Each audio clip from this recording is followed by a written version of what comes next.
The fourth officer killed in the line of duty was Jerry Edwin Trimmer. Jerry Trimmer was born in Richmond, Virginia in May of 1940. He was educated in Henrico County and also in Lancaster County, Virginia. He graduated from high school in Highland Springs in 1959, and he was a standout athlete, lettering in 4 sports.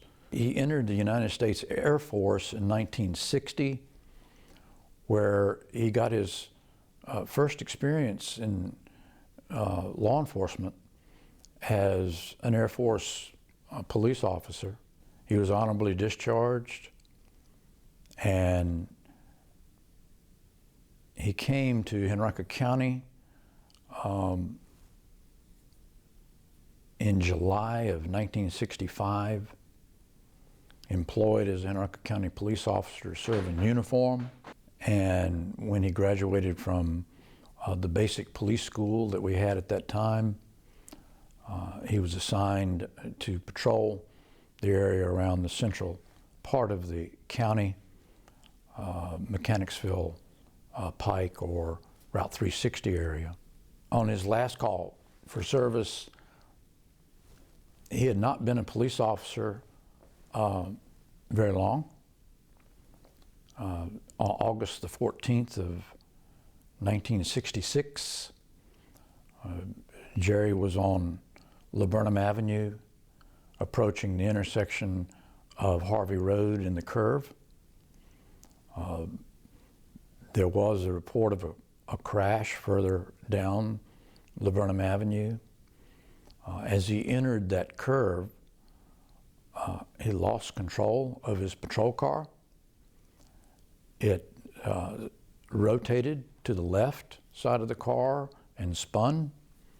It left the roadway at the intersection of Harvey and Laburnum, and it overturned into, at that time, a cornfield in present-day Harvey and Laburnum intersection, and was upside down when fire and rescue and police arrived on scene.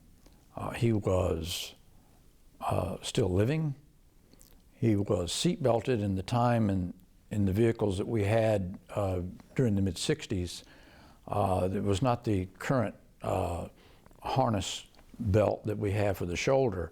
It was really a lap belt that was only across the waist, and he was wearing his seat belt at the time of operation of the police vehicle.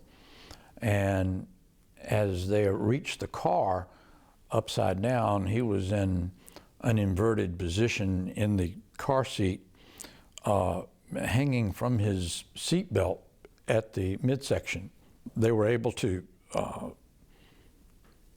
unsecure the seat belt and bring him out of the patrol car, where he was taken to present-day VCU Medical Center, then Medical College of Virginia, where he was pronounced dead from his injuries in that crash due to the dynamics of the crash and the seat belt and his weight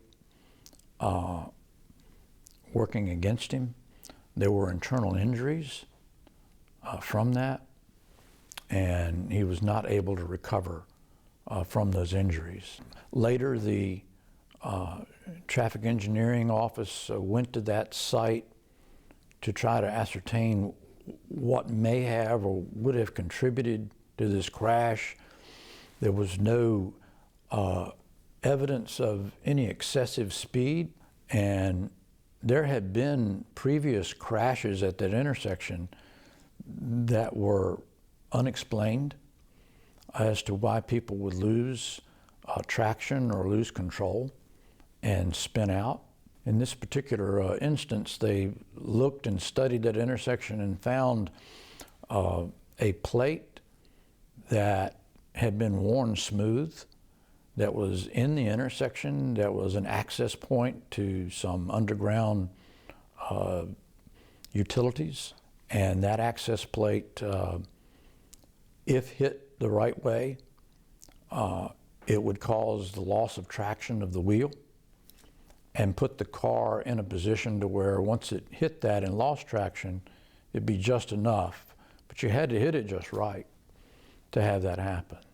It was determined to be a contributing factor after the fact when they looked it over very carefully, and it was corrected. We certainly look upon his ultimate sacrifice as one of service, one of dedication to duty, one of trying to serve the community and do his duty, that ended up costing him his life. And we honor his memory and his service to Henrico County.